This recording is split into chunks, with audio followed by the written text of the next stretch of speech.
नमस्कार, आप देख रहे हैं TTN न्यूज़ 24। मैं हूं आपके साथ हर्षिता। धार जिला धामनोद में श्री चार धाम गौशाला समिति द्वारा पिछले 23 वर्ष पूर्व गौशाला के नाम से ITI में 2 बीघा जमीन ली गई थी, जिसके चलते आज रविवार नवरात्रि के पावन पर्व पर श्री चार धाम गौशाला समिति द्वारा सुबह 11 बजे चार धाम गौशाला धामनोद में 5 गौमाता का मंगल प्रवेश कर गौ सेवा का कार्य प्रारंभ किया गया। गौशाला धामनोद में शीघ्र ही सुविधाओं का विस्तार होगा, जिसमें एक सुंदर बगीचे का निर्माण, जिम का निर्माण होगा, जहां पर लोग विवाह, वर्षगांठ, जन्मदिन, तोलादान सारे कार्यक्रम के दौरान गौशाला के क्षेत्र में आगे बढ़ सकेंगे। वहीं मदन सिंगल द्वारा संकल्प लिया गया था कि जब तक गौशाला में 5 गौमाता नहीं आएंगी तब तक अन्न ग्रहण नहीं करूंगा। वहीं उनका आज संकल्प पूरा हुआ। आज इस नवरात्रि के पावन पर्व पर आज के दिन से नवरात्रि भी प्रारंभ हो रही है और श्री चार धाम गौशाला धामनोद के अंदर आज से 5 गौ माताओं की सेवा के द्वारा ये यहाँ पर गौ सेवा का कार्य प्रारंभ किया जा रहा है। हमारे मदन दादा के अथक प्रयासों के द्वारा और चार धाम गौशाला के जितने भी सदस्य हैं उनकी अथक प्रयासों के द्वारा आज ये शुभारंभ हो रहा है। तो मैं हमारे मदन दादा से निवेदन करूँगा कि वो, क्योंकि इनका बड़ा ही इस कार्य को लेकर तन मन धन से जुड़कर इन्होंने पूरा प्रयास किया और अभी तक आपने अन्न भी ग्रहण नहीं कराए। इनका संकल्प था कि जब तक चार धाम गौशाला में गौ माता नहीं आएगी तब तक मैं अन्न ग्रहण नहीं करूंगा। तो आज इन्होंने अपना जो संकल्प था पूर्ण होने जा रहा है। एक बार हमारे मदन दादा के लिए जोरदार ताली बजा दे। गौ माता की कृपा ऐसे ही बन रहे। आज गौशाला का ओपनिंग हुआ है जी, इसमें आपने क्या त्याग दिया था? ये पिछले 23 वर्ष पूर्व चार धाम गौशाला के नाम से, गौ माता के नाम से ये ज़मीन 2 बीघा ली थी ITI में और कहीं ईश्वर की ऐसी कृपा थी कि गौ सेवा प्रारंभ हुई और फिर कुछ ऐसी कृपा हुई कि वो वापस रुकी। लेकिन अब हम गौ माता की आज्ञा लेके, गौ माता का संकल्प लेकर पूरी तरीके से दृढ़ संकल्पित होकर पूरी समिति और सारे गौ भक्तों के साथ मिलकर गौ सेवा को प्रारंभ कर रहे हैं और बहुत शीघ्र ही यहाँ पर बहुत सारी सुविधाओं का विस्तार होगा।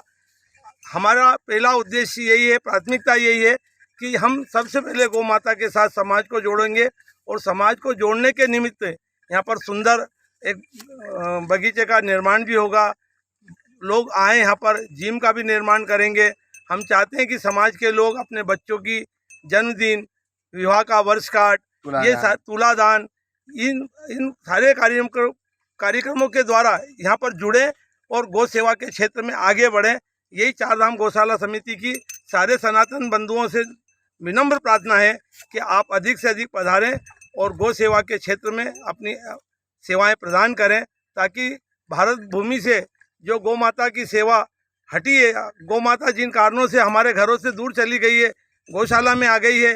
वैसे तो प्रत्येक घर में गौ माता होना चाहिए, लेकिन किसी कारणवश अगर गौ माता घर पे सेवा नहीं हो रही है तो हम सभी भारतवर्ष के सारे हिंदू धर्मावलंबियों से, गौ भक्तों से प्रार्थना करते हैं आज की इस प्रकल्प के माध्यम से कि कृपा करके आप कम से कम एक गौ माता के निमित्त गौशाला में आकर दान प्रदान करें।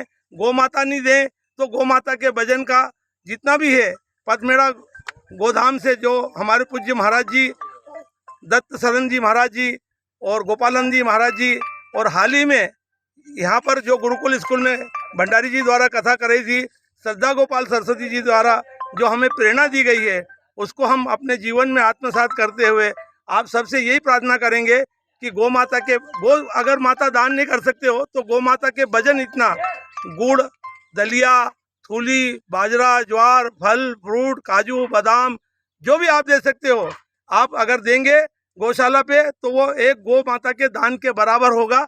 अब इस सभी से हम निवेदन करते हैं कि आप जहाँ भी हैं, हमारी आवाज़ जहाँ तक जाए, हिंदुस्तान के कोने कोने में जाए, जहाँ पे भी गौ माता है, सब लोग इस विचार से, इस भाव से प्रभावित होकर, दृढ़ संकल्पित होकर गौ माता की सेवा के क्षेत्र में आगे बढ़ें और आगे आएं।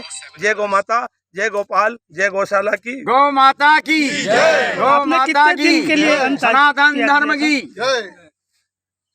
ये तो 2 तारीख से जब से गौशाला वो कथा प्रारंभ हुई थी, तब से वहीं पे बैठे बैठे ऐसा विचार आया था दीदी की प्रेरणा से, और आज वो संकल्प पूरा करा। उनके सम्मुख विचार रखे थे कि शीघ्र ही गौशाला प्रारंभ करेंगे। उन्होंने बोला था, दीदी ने, श्रद्धा गोपाल सरस्वती जी ने, कि 5 गौ माता के साथ आप गौशाला को प्रारंभ करो।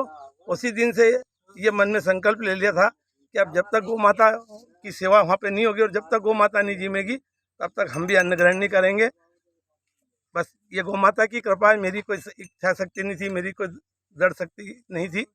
गौ माता ने जैसा कराया हमने करा है और आगे भी गौ माता ही कराएगी और हम करेंगे। आपका नाम? मेरा नाम मदन सिंगल।